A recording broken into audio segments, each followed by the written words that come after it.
everyone, and welcome back to my channel. My name is Colleen, and I'm on a journey to really just improve my life. Right now we're focusing heavily on our financial future, and we're focusing on something that impacts us daily, our grocery budget. Everyone's being hit with inflation. Everyone saw those egg prices from a month ago. Thankfully, mine have finally started coming down. Really think everyone could use some ideas with ways to kind of bring down their grocery budget. So there is this TikTok creator. I am blanking on her name. I want to say it's Alex, but I'm going to put her link below. She started this series where basically she takes like $2 or something worth of meat and stretches that, and stretches that into a meal for her family. I think her family's 4 or 5. So I had that idea. How much from a few dollars worth of meat could I feed my family for a couple days, for a week, 2 weeks? Probably not. So we are gonna go to Walmart right now and see what we can find.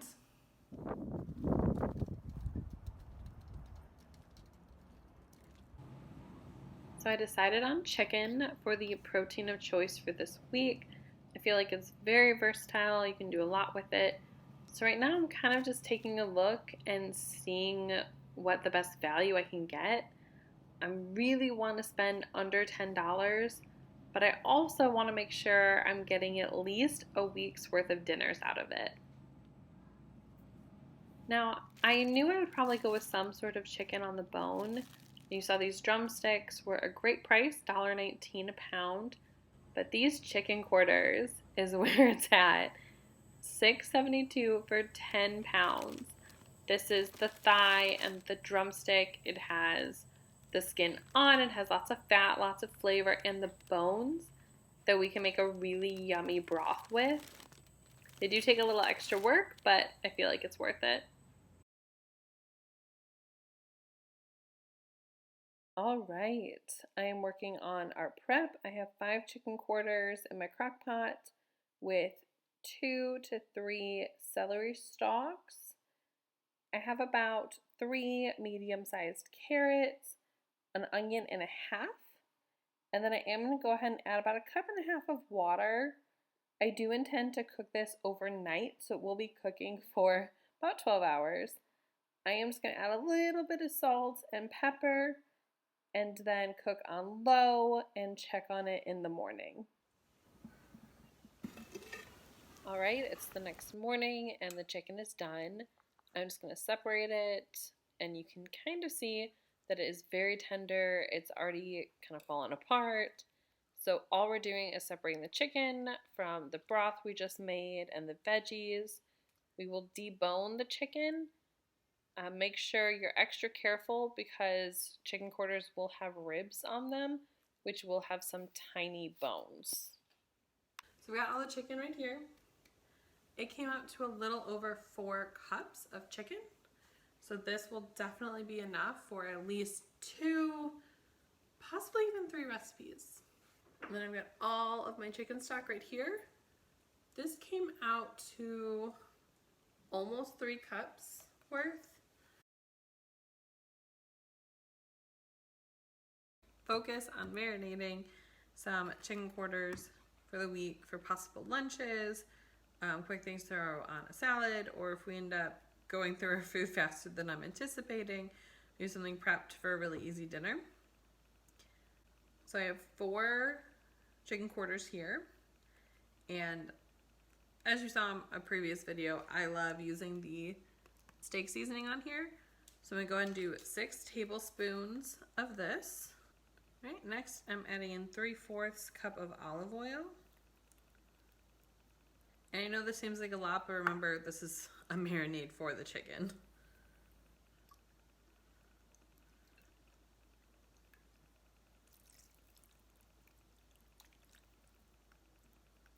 I'm going to let this marinate overnight, and when I wake up in the morning, I'll flip everything and then probably cook it around lunchtime, and then just pop this in the oven at 400 degrees for about 45 minutes. The chicken came out perfect and was great for 4 meals. So I've got my ingredients here. Just some diced tomato. I'm actually going to throw one of these in my food processor because it was supposed to be crushed. Oh well, we work with what we bought. Can of black beans, corn, 1 pound of pasta, your favorite taco seasoning, 1 whole onion, some minced garlic. And for my fat, I'm just going to use some butter so I can saute the onions in. You can use oil or whatever fat you have. And then I have the chicken that I cooked in the crock pot. Right, now that my butter has melted, I'm going to go and add my whole onion. I did chop it up as small as I could because I do not like large chunks of onion in anything.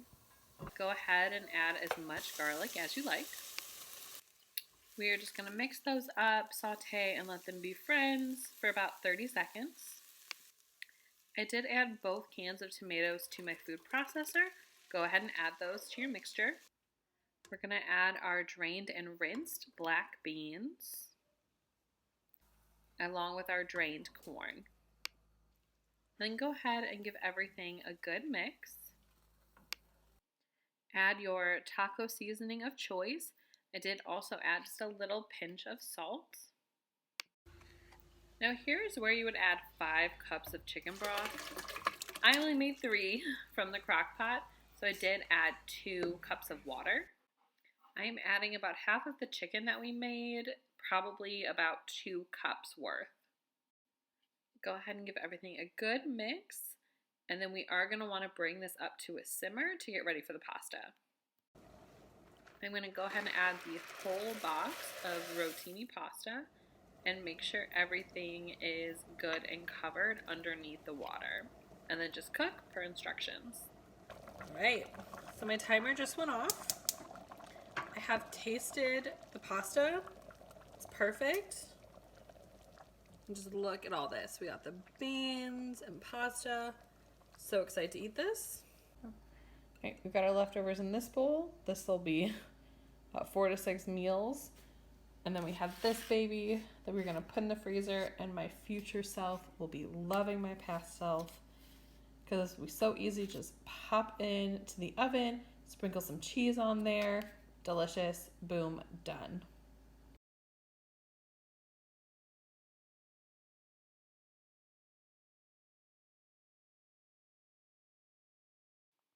Now I know chicken pot pie is not the most original dish in the world, but it is so versatile.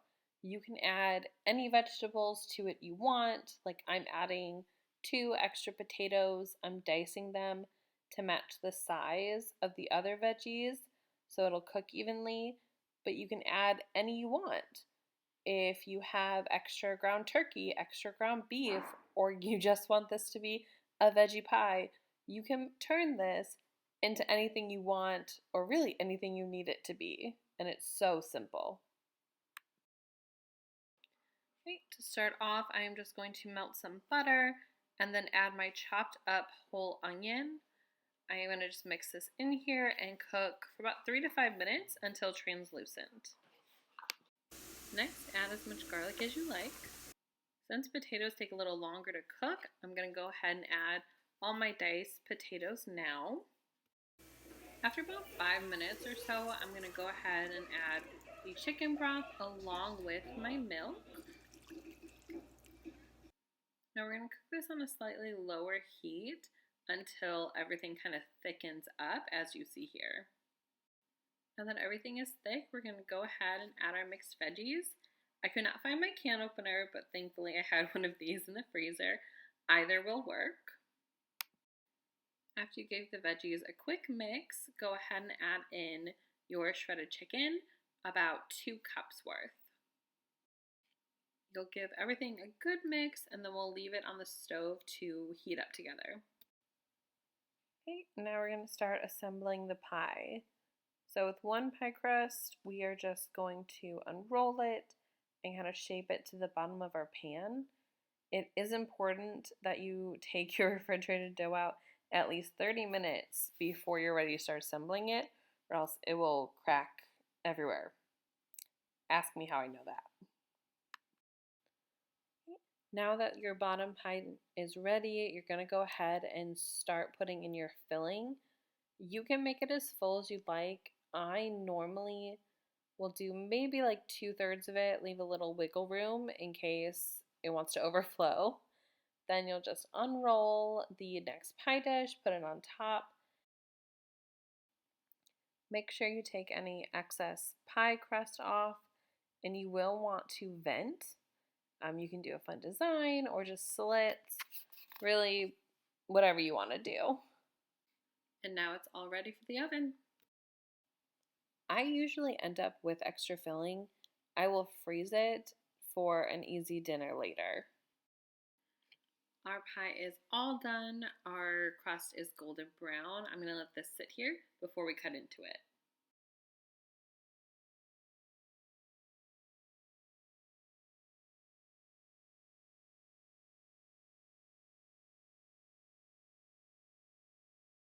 So I have the last of my shredded chicken. It came up to a little over 3 cups. So I think it's probably like 3.5 cups of chicken. All I've done is kind of put it in the bowl and kind of break it up. Since it was in the refrigerator, I have a block of softened cream cheese. I have a 1.5 cups of shredded sharp cheddar. Normally I would add a cup, but I can only find this measuring cup. And I figure more cheese is always a good thing. And last, we're gonna add our seasoning, just some ranch seasoning. So 1 ounce of this, or one of those little packets, which surprised me a lot. Then I'm just gonna give this as good of a mix as I can to get everything fully incorporated. And while I'm doing this, I'm preheating my oven to 350 degrees. I've got everything as incorporated as I could, but I'm gonna do something a little different, maybe, I don't know. I'm gonna take half of this and put it in one baking dish and the other half in another. And I'm going to make one that is like a cracked chicken or ranch chicken, as you saw, and another one that is a buffalo chicken. I'm not a fan of buffalo chicken, but my husband loves it. So one will be like my sandwiches, one will be his, and then we'll have leftovers for lunches. All right, so I've divided them up. So in this one, I'm going to add some bacon bits. I'm just gonna add some buffalo sauce to this one. And I'm just gonna put a little bit of cheese on top, I think, because cheese is great. And then pop them both in the oven at 350 for maybe 10 or 15 minutes, because all we're doing is warming it up. So I went ahead and added just some buffalo sauce to this. So I'm just gonna give this a little mix. I might add a little bit more sauce. Okay, or a lot more sauce. All right. And then once this is mixed, I'm gonna add a layer of cheese on top. These are both ready to go into the oven. It's been about 10, 12 minutes. And yes, I know I need to replace the tin foil under there. Everything looks good, cheese melted. I'm gonna go ahead and pull this out. Okay. We are gonna put these on these King Hawaiian rolls. I found them on clearance, so I was like, why not? And they're pre-sliced. I don't know why, but that just made me so happy that I don't have to try and cut these. Okay, so here's dinner. I made 2 little sandwiches. Make it really easy, just add some chips to the side, a little bit of carrots. I cut up some radishes for some freshness, and dinner is served. So yes, I'm in the same thing as wearing the intro. My original clip of this video from the beginning, the sound quality was terrible, so I did re-record it today that I'm filming this part. So this week we ate really, really good.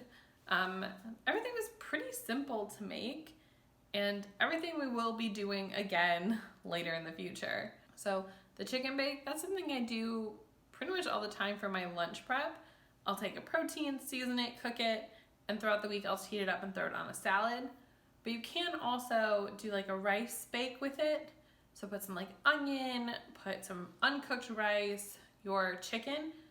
Would recommend chicken on the bone, just because the rice will take a little longer to cook in the oven. That's a really easy, like, full meal.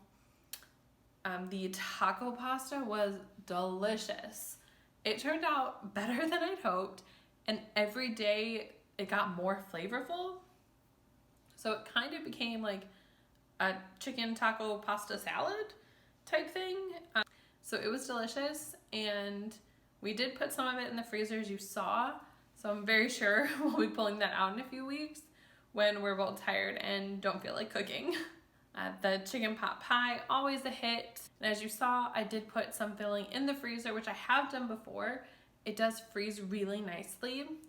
And I will be taking that out and probably making not a full pot pie, but maybe like a pot pie and biscuit or something like that for, again, an easy future meal. And these sliders, oh my goodness, the sliders. I could eat cracked chicken every single week. I learned about it like a couple years ago, and for a while I would make it at least once a month. But after my son's birthday last year, I made it and kept it heating in the crock pot as a dip, but then we had a lot left over. So that's when we would make it into sandwiches. I'd eat it later for dips, eat it with chips, and it lasted really well. I have not tried to freeze it, so that is something we're actually experimenting with this week. We did not go through all the buffalo chicken, so we did take a portion, probably like 2 sandwich worth, and we put that in the freezer. So we'll see how well that turns out. I'm hoping it still turns out really good, because then I know what I can do later with any leftover chicken dip. So with all that, we got 43 meals out of under $7 worth of chicken, which I thought was pretty incredible. My family, we ate that for probably about a week and a half. I see them at Walmart, I see them at Aldi all the time, and normally for about that same price. So it might be something to think about. I do think chicken quarters are kind of unsung heroes of the chicken world, because yes, you have to do a little more work to them, but that's savings. But sometimes you're compromising your time for saving some money. So if you can use the little extra time of deboning the chicken, if you can do a little prep work ahead of time, well worth it. Well, thank you for sticking around. If you like this kind of content, please give this video a thumbs up. Go ahead and subscribe. I have a lot more budget content coming your way, specifically for the kitchen, for groceries, but also I will be kind of sharing my family's own financial journey, and also kind of what our goals are and what we're hoping to achieve in this year. So stick around if you're curious or if you're just a little bit nosy. Well, bye everyone. I'll see you on the next one.